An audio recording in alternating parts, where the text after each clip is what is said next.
Modul 19, kebijakan pemerintah di bidang ekonomi. Permasalahan ekonomi suatu negara adalah inflasi, pengangguran, pertumbuhan ekonomi, dan neraca pembayaran. Jadi permasalahan pokok suatu negara dimanapun di dunia berhubungan dengan 4 faktor ini. Inflasi, pengangguran, dan pertumbuhan ekonomi dan neraca pembayaran. Nah, untuk mengatasi permasalahan tersebut, pemerintah suatu negara mengeluarkan kebijakan sebagai solusi. Misalnya, ada kebijakan fiskal, kebijakan moneter, dan kebijakan perdagangan internasional. Jadi ada 3 kebijakan.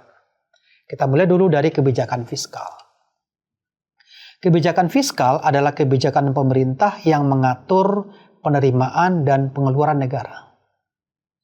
Sumber pendapatan negara merupakan dana yang diterima oleh negara untuk melakukan pembiayaan pembangunan. Dalam Undang-Undang Nomor 17 Tahun 2003 tentang Keuangan Negara, pendapatan negara adalah semua penerimaan yang berasal dari pajak, penerimaan bukan pajak, serta penerimaan hibah dari dalam dan luar negeri. Artinya, kebijakan fiskal itu mengatur tentang penerimaan dan pengeluaran negara.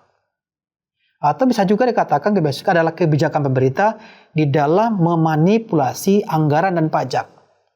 Kenapa kita bicara anggaran dengan pajak? Anggaran itu adalah merupakan pengeluaran pemerintah. Pajak adalah penerimaan pemerintah. Maka sekarang bagaimana mengaturnya?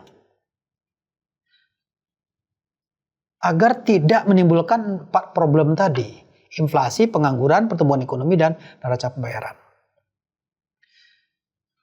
Sekarang kita lihat sumber, kalau dari segi pendapatan pengeluaran negara, sumber pendapatan negara berasal dari banyak sumber. Ada berasal dari pajak, ada berasal dari non-pajak, ada berasal dari hibah, dan sebagainya. Kalau berasal dari pajak, terbagi dalam 7 sektor, yaitu pajak penghasilan, pajak pertambahan nilai, pajak penjualan atas barang mewah, dan sebagainya. Itu berasal dari pajak. Jadi pajak itu adalah merupakan sumber utama pendapatan negara. Yang kedua, sumber pendapatan negara non-pajak. Ini tadi dari keuntungan BUMN, pengelolaan sumber daya alam, pinjaman, barang sitaan, percetakan uang dan sumbangan.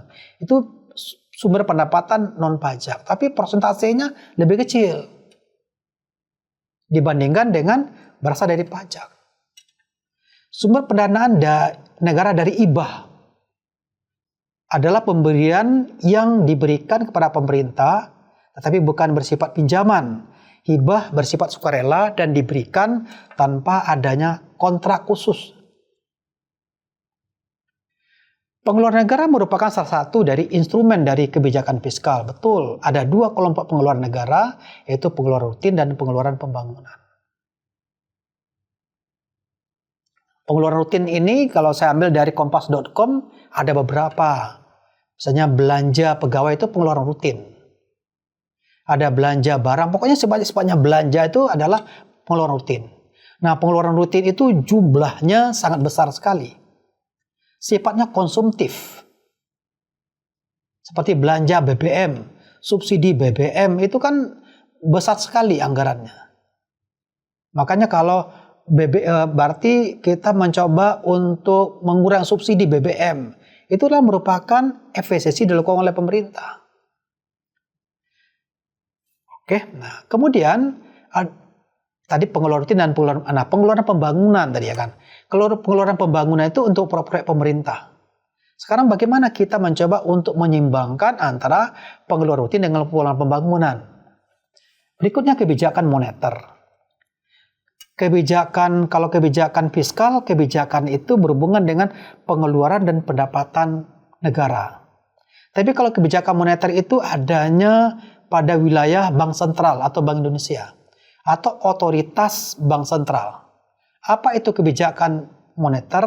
Adalah kebijakan pemerintah melalui Bank Sentral untuk mengendalikan jumlah uang yang beredar. Sumbernya dari detik.com. Artinya bagaimana jumlah uang beredar itu bisa kita kendalikan. Untuk apa kita kendalikan jumlah uang beredar? Untuk menghindari 4 faktor tadi. Inflasi, kemudian pertumbuhan ekonomi, pengangguran, dan neraca pembayaran. Terutama mengenai inflasi. Kalau uang beredar itu tidak dikendalikan, jumlahnya bertambah terus, sedangkan jumlah barang tidak mengikuti pertambahan jumlah uang, akan menimbulkan inflasi. Inflasi penyakit ekonomi.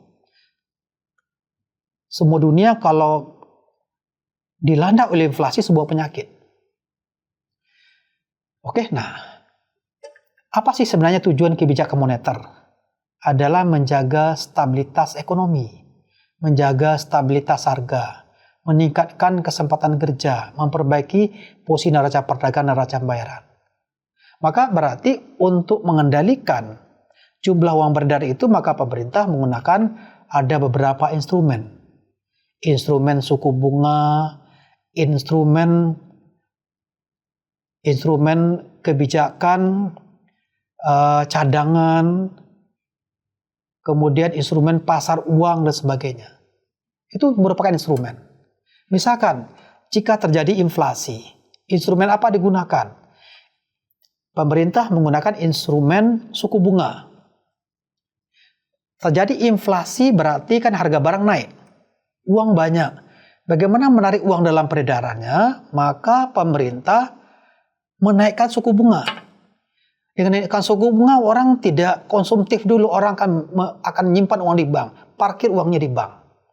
Dengan uangnya diparkir, artinya jumlah uang beredar itu kan tersimpan. Dikatakan uang yang diparkir itu adalah artinya uang yang kita gunakan untuk transaksi. Tapi kalau kita simpan, maka nggak kita pakai. Itu instrumen suku bunga. Bisa juga instrumen surat berharga. Instrumen surat berharga apa hubungannya inflasi? Pada saat terjadi inflasi, maka pemerintah seperti bank sentral, misalkan bank sentral itu menjual sertifikat Bank Indonesia atau membeli surat berharga dalam pasar uang. Kapan pemerintah itu menjual, kapan pemerintah itu membeli? Pada saat terjadi inflasi, pemerintah akan menjual surat berharga. Apa tujuan jual surat berharga? Untuk menarik uang dalam peredarannya. Kalau terjadi deflasi sebaliknya, pemerintah berarti membeli surat berharga yang ada di pasar uang. Apa tujuannya? Menambah jumlah uang dalam peredaran. Yang ketiga, kebijakan cadang minimum. Cara minimum itu apa? Misalkan bank itu memperoleh sumber dana. Dana itu nanti akan dialokasikan oleh bank kepada yang membutuhkan. Nah, berapa yang dihimpun, berapa yang dialokasikan? Jika semuanya dialokasikan, tidak ada cadangan. Kalau terjadi kesulitan keuangan, bank akan kolab. Maka bank belum adanya cadangan. Bisa cadang 10%, 20%, dan sebagainya. Pada saat terjadi inflasi, cadangan itu dinaikkan. Artinya mengurangi jumlah uang dalam peredaran. Jadi kebijakan moneter itu ada. Ada kebijakan operasi pasar terbuka tadi kita jelaskan. Ada kebijakan diskonto, kebijakan cadang minimum, kebijakan kredit selektif, kebijakan dorong moral. Terakhir kebijakan ekonomi internasional. Kebijakan internasional dalam arti luas adalah tindakan atau kebijakan ekonomi pemerintah suatu negara yang secara langsung atau tidak langsung mempengaruhi komposisi, arah, serta bentuk daripada perdagangan dan pembayaran internasional. Kebijakan perdagangan internasional juga bisa digunakan untuk mempertahankan keseimbangan pasar valuta asing yang tercermin dari kebijakan pemerintah untuk mengatur nilai tukar mata uang asing terhadap nilai mata uang dalam negeri. Jadi kebijakan internasional itu diantaranya bagaimana mengatur nilai tukar mata uang asing ini. Kalau kita lebih banyak impor, maka nilai uang asing harganya semakin tinggi. Terjadi peningkatan permintaan terhadap mata uang asing. Makanya bagaimana kita mencoba untuk mendorong ekspor, bukan untuk mendorong impor. Yang keempat, kebijakan pendapatan oleh pemerintah untuk mempengaruhi tingkat pendapatan masyarakat, misalnya melalui ketentuan upah minimum. Jadi ketentuan upah minimum itu perlu diatur kembali. Dengan catatan, maka perlu di sini adanya kesepakatan antara perusahaan dengan buruh. Perusahaan kan cenderung untuk berorientasi kepada profit. Buruh cenderung kepada menaikkan upah. Maka kalau upah dinaikkan, kinerja juga perlu dinaikkan. Sekarang bagaimana mempengaruhi masing-masing pihak ini? Agar pendapatan oleh pemerintah meningkat akibat operasi perusahaan. Dan pendapatan masyarakat juga meningkat karena mereka tak bekerja. Oke, untuk pertemuan yang ke-19 sudah selesai. Nanti kita lanjutkan untuk pertemuan ke-20 atau modul ke-20.